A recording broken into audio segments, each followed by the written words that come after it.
हफ्ता डेढ़ पहले की खबर है कि चाइनीज के ऊपर अटैक हुआ और उनकी जानें भी गई इधर पाकिस्तान में। फिर उसके बाद खबर आई कल की जैपनीज के ऊपर अटैक, 5 इंजीनियर से कराची में अटैक हुआ।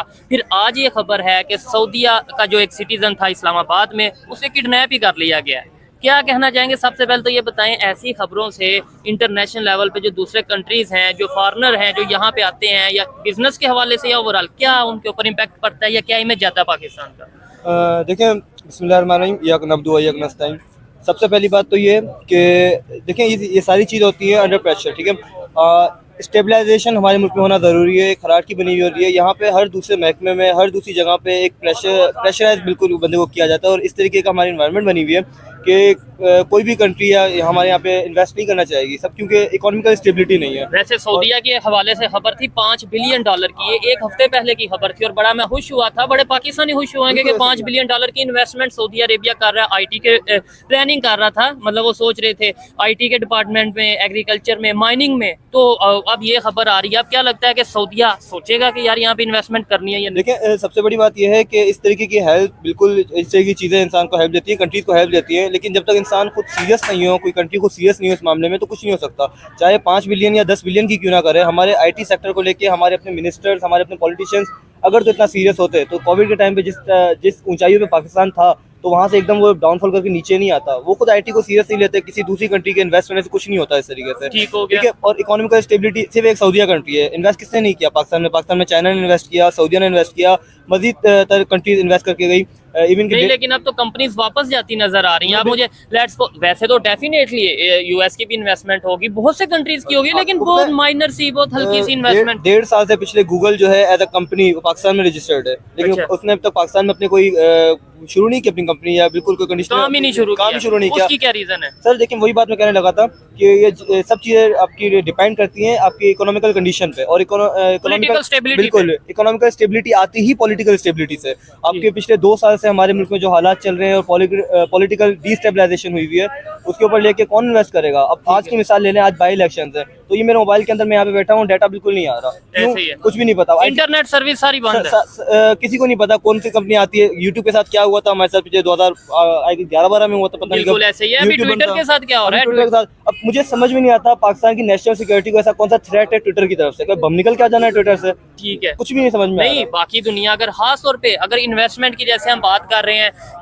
सऊदीया की बात करें, वो इंडिया में भी इन्वेस्टमेंट करता नजर आता है। यूएई की बात करें, वो इंडिया में बड़ी इन्वेस्टमेंट करता नजर आता है, इंडिया वहाँ पे इन्वेस्टमेंट करता नजर आता है। वहाँ पे उन्हें क्यों कोई इशू नहीं फेस करना पड़ता? वहाँ पे सिक्योरिटी क्यों बेहतर नजर आती है? या ओवरऑल जो भी है वो इन्वेस्टमेंट क्यों करते हैं? पाकिस्तान में क्यों नहीं करते? है अभी इस्लामिक कंट्री। बिल्कुल ऐसे ही है, लेकिन इसकी वजह मैं आपको पहले बता चुका हूँ कि यहाँ पे कब समझ में नहीं आता कौन अपने मफाद के ऊपर चलाता है। रूलिंग पार्टी अगर कोई है और उसके खिलाफ जा रहा है, फॉर एग्जाम्पल ट्विटर पे कोई प्रोपेगेंडा हो रहा है और इस वक्त हमारी करंट गवर्नमेंट को उससे नुकसान हो रहा है, तो वो ये नहीं देखेंगे कैसे क्या मसला है, तो किस तरीके से सॉल्व किया जाए। वो क्योंकि आईटी की उन्हें कोई नॉलेज नहीं है, वो सीधा ये कहेंगे ट्विटर बंद कर दो, इंटरनेट बंद कर दो, उससे क्या नुकसान होने। मैं आईटी की फील्ड से ताल्लुक रखता हूँ, मेरे बिजनेस को कितना नुकसान हुआ है, मेरे क्लाइंट्स किस तरीके से बिल्कुल एक ड्रेन करके चले गए पिछले कुछ टाइम के अंदर जब इंटरनेट बंद था। किसी को कुछ नहीं पता, हमारा कोई ख्याल ही नहीं कर रहा, तो कहाँ से पता होगा। और फिर दूसरे नंबर पे अगर हम बात करें दुनिया के दूसरे कंट्रीज की, खास तौर पे हम ज्यादातर बात करते हैं इंडिया की, उसकी रीजन ये है कि हमारे साथ ही 1947 में उन्होंने सफर स्टार्ट किया, हमने भी सफर स्टार्ट किया।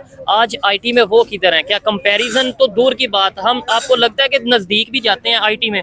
देखिए, जितना पाकिस्तान में पोटेंशियल है, और पिछले आप 2 साल के अंदर देखें, खासतौर पे कोविड के अंदर आईटी की सिचुएशन वाज़ेह हो गई, तो वर्ल्ड में अगर आप एक रेशियो देखें तो नंबर 1 पे आ रहा था यूएस फ्रीलांसर्स में, सेकंड पे आ रहा था पाकिस्तान। हालांकि अच्छा। हमारी पॉपुलैरिटी कुछ नहीं है इनके सामने, बहुत कम है हमारी ठीक है। हमारी बिल्कुल जो आबादी उतनी नहीं है हमारी, लेकिन उसके बावजूद हम लोग बहुत क्यों, इसकी वजह यह है कि पाकिस्तान में लिटरेसी रेट ज्यादा है इंडिया से। अच्छा जी बिल्कुल नहीं, उनका 70 से प्लस है और हमारा 50 के राउंड अबाउट है, जो मुझे पता है, शायद मैं गलत हूँ, लेकिन जो मैंने पढ़ा है इंडिया में लिटरेसी रेट जो है वो 70 प्लस है। वहाँ पे दूसरी तरह की डिग्रीज बहुत है, पाकिस्तान में आईटी की तरफ रुझान ज्यादा है, ठीक है। अगर लिटरेसी रेट में वहाँ ये देखे ना आप, बेशक आईटी के डिपार्टमेंट से, इसी फील्ड से बिलोंग करते हैं, लेकिन आईटी पूरी दुनिया, ये मैं आईटी का स्टूडेंट नहीं हूँ, लेकिन पूरी दुनिया ये कह रही है कि इंडिया आईटी में बहुत आगे चला गया। आप कह रहे हैं पाकिस्तान आईटी। मेरी बात कंप्लीट नहीं होनी थी आपने। अच्छा, बात मेरी है कि उस टाइम तक जो है ना, ये बिल्कुल इस तरह की सिचुएशन थी, लेकिन उसके बाद जब लोगों ने देखा कि इसमें कुछ है नहीं, इंटरनेट का कुछ पता नहीं है, मोस्टली पाकिस्तान का होता है ब्रेन ड्रेन हुआ है। उसके बाद हाँ। पिछले 2 साल के अंदर जो ब्रेन ड्रेन हुआ है, हमारी वो रेशियो बिल्कुल नीचे आ गई है, जिसकी वजह से इंडिया ऊपर चला गया।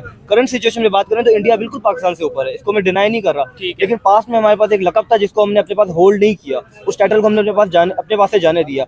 यही वजह है कि लोग यहाँ पे आते नहीं है, इन्वेस्ट नहीं करते। पता नहीं है कौन सी कंट्री है, कब कहाँ चली जाए, क्या हो जाए। आपको मुझे यहाँ बैठे हमें नहीं पता कब नोटिफिकेशन आता है और पाकिस्तान में इंटरनेट बंद हो जाता है। ठीक यहाँ हो पे गया। अगर किसी आपको पॉलिटिकल पार्टी का इलेक्ट्रॉनिक जलसा और ऑनलाइन जलसा रोकना होता है तो आप कहते हैं जी शार्क ने जो है ना केबल काट ली है। इस तरीके से मुल्क नहीं चलते। कौन सी आईटी कंपनी आएगी इन हालात और आईटी कंपनी क्या दूसरे कोई भी इन्वेस्टर ऐसे नहीं आना चाहेगा। और सऊदी अरेबिया उतना ऑयल से नहीं कमाता जितना इंडिया फ्री अपना आईटी से कमा लेता है। ये एक सही है। ऑथेंटिक खबर है। देखिए इंडिया में सबसे बड़ी बात उनको एक बेनिफिट है उनकी पॉपुलेशन का। ठीक हाँ, है, ठीक है। उसके ऊपर लास्ट टाइम आप देखें, आप दूसरी कंपनीज की इन्वेस्टमेंट की बात कर रहे हैं। आईफोन एप्पल ने वहाँ पे इन्वेस्ट किया, पॉपुलेशन वहाँ पे ज्यादा है, बड़ी कंपनीज आए, गूगल वहाँ पे आया। अब पाकिस्तान ठीक है। फर्स्ट कर लें, एग्जाम्पल लेते हैं, गूगल पाकिस्तान में आता है और हम यहाँ पे उनका इंटरनेट बंद कर दें, जी शार्क ने जो है ना वो आपकी केबल काट ली है। गूगल की सर्विस कौन करेगा ठीक है। हैंडल? ऑपरेशन आपने गन? बोला आबादी ज्यादा, ये बहुत से मतलब ये है कि पाकिस्तान में बहुत से लोग ये रीजन रखते हैं कि भाई इंडिया अगर किसी भी फील्ड में आगे जा रहा है तो उसकी रीजन ये है कि उनकी मार्केट बड़ी है। लेकिन आपको नहीं लगता कि मार्केट के अलावा और भी बहुत सी चीजें मैटर बिल्कुल करती हैं? है। ऐसे तो पाकिस्तान भी छठी बड़ी आबादी है दुनिया की, बिल्कुल है। ठीक है, तो हमारे उस हिसाब से तो यहाँ पे इन्वेस्टर आने चाहिए। देखिए ये बहुत बड़ी चीज होती है कि इंसान की खुद मुख्तारी, फॉरेन पॉलिसी। हाँ, ये बात करें ना ठीक कि है। यहाँ पे इंडिपेंडेंस नहीं, जगह जगह से हर पर्सपेक्टिव से अगर आप देखें अलग अलग तरीके तरफ से अलग अलग फवायद हैं इंडिया को। ठीक है, और इंसान में पहली बात आबादी के अलावा और क्या फायदा है? उनकी फॉरेन पॉलिसी अच्छी हाँ, है। ये ठीक है। उनकी फॉरेन पॉलिसी के अलावा वो अपने, आप देखें यहाँ पे आप 5 क्लास में आपको पढ़ा रहे होंगे what is computer, what is keyboard. वहाँ पे आप जाएं HTML और CSS पढ़ता हुआ बच्चा, कोडिंग करता हुआ बच्चा आपको मिलेगा 5-6 में। उनकी IT के अंदर अपनी स्पेशलाइजेशन डिग्रीज बन गई है छोटी के अंदर। बिल्कुल जावास्क्रिप्ट पढ़ा रहे हैं उनको 9 मैट्रिक के अंदर। अच्छा, बिल्कुल ऐसा ही है। और हमारा 9th और 10th क्लास में जो कंप्यूटर या आईटी के रिलेटेड पढ़ाते हैं वो तो बिल्कुल basic what is computer? Software hardware, हमें पढ़ाया गया कंप्यूटर एंड इलेक्ट्रॉनिक मशीन। हाँ।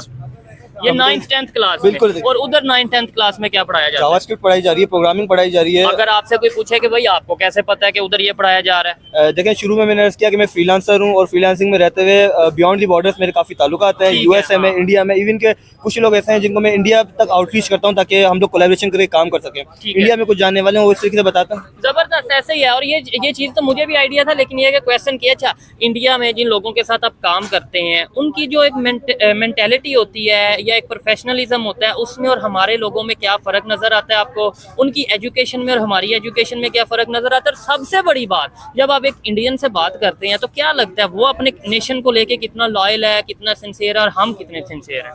देखिए जब आपकी रियासत आपको हर तरीके से प्रोटेक्ट करती है ना तब आप उसके साथ सिंसियर भी होते हैं। अगर इंडिया की बाद में बात करते हैं, अगर हम अपनी रियासत के साथ बीइंग अ पाकिस्तानी, अगर मैं बात करूं, हम अपनी रियासत के साथ इतने सिंसियर होते हैं तो पाकिस्तान के इतने लोग पिछले 2 सालों में आपने पासपोर्ट ऑफिस के बाहर रश देखा तो इतने लोग छोड़ के नहीं जा रहे होते। क्यों? क्योंकि जब आपकी रियासत आपको प्रेशराइज इतना करती है, आपकी किसी तरीके से सुनती नहीं है, ना आपके महकमे में, ना ही महंगाई में, ना किसी चीज़ में, तो आपको अपने एक बदजनी पैदा हो जाती है। ठीक है, ठीक हो गया। ये यानी वजह होती आपका इनका कहने का शायद मतलब ये है कि हम तो पाकिस्तान से या अपनी नेशन से प्यार करते हैं, लेकिन पाकिस्तान की भी जिम्मेदारी है कि हमें हमारे साथ थोड़ा सा बिल्कुल ऐसे प्यार प्यार करें। पाकिस्तान बहुत अच्छी कंट्री है, No, लेकिन जिन लोगों के हाथ में दिया हुआ है ना, हम दरअसल इस चीज को ना चाहते हुए भी हमें ये कहना पड़ता है कि नहीं, गलत लोगों के हाथ में हमारा मुल्क उस तरीके से नहीं चल रहा है, हमारा मुल्क हमें प्यार नहीं कर रहा। पाकिस्तान से मतलब गवर्नमेंट, गवर्नमेंट। पाकिस्तान ने तो हमें बहुत कुछ बिल्कुल दिया, ऐसा ही लेकिन है। गवर्नमेंट जो इस पाकिस्तान को जो चला रहे हैं वो लोग हमारे साथ प्यार करें। अच्छा मुझे ये बताइएगा, ये जब खबर जाती है ऐसी कि भाई कभी किडनैप की खबर आ गई, कभी ये खबर आ गई अटैक हो गया, कभी ये खबर आ गई कि भाई इस तरीके से ये कंपनी है, जैसे KFC के हवाले से था कि भाई उन्हें उसे बंद कर दिया, जला दिया कि भाई वो जो सा यहूदियों का ब्रांड है। ऐसी खबरों से इंटरनेशनल इन्वेस्टर, मल्टीनेशनल कंपनीज सोचेंगी यहाँ पे आना, या जो ऑलरेडी काम कर रहे हैं वो सोचेंगे यहाँ से चले जाए?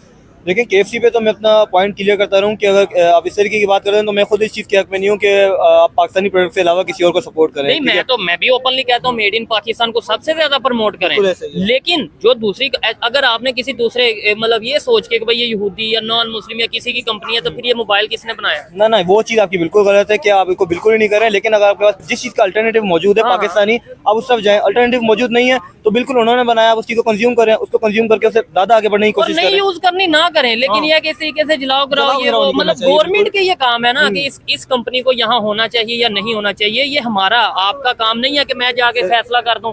सर बिजनेसमैन तो बाद में आते हैं, पहले सबसे पहला हक होता है उनका जो बोलने वाले लोग होते हैं। बोलने वाले लोग आप जैसे लोग, हम जैसे लोग, सोशल मीडिया इन्फ्लुएंसर्स, आप जैसे जर्नलिस्ट लोग। इमरान रियाज खान को किडनैप इतना टाइम तो करके रहा बीइंग अ पाकिस्तानी। जब पाकिस्तानियों को पाकिस्तान में खुद अपनी एक सिक्योरिटी नहीं मुहैया है तो हम दूसरे फॉरेनर्स की बात कहाँ से कर सकते हैं? पहला हक तो पाकिस्तानियों का है ना। आपको क्या लगता है पाकिस्तानी पाकिस्तान अच्छा। में महफूज है? ये तो आप बेहतर बता सकते हैं, आपको भी पता है, देखने वालों को भी पता है। अच्छा मुझे ये बताएं, क्या हम बाद में ये कह देते हैं जो करवा रहा है वो कोई बाहर के मतलब नॉन मुस्लिम कंट्रीज हैं जो पाकिस्तान को आगे नहीं बढ़ने देना चाहते, जो चाहते हैं कि पाकिस्तान कहीं सुपर पावर ना बन जाए, इस वजह से आपको लगता है कि ये आज ये लॉजिक बनता है कि भाई दूसरे कंट्रीज करवा नहीं रहे नहीं, हैं? बिल्कुल नहीं। चाहता तो हर कोई है कि वो सबसे ज्यादा ग्रो करे और कोई ग्रो नहीं करे, लेकिन अपने सबसे बड़े दुश्मन हम खुद हैं। ठीक है,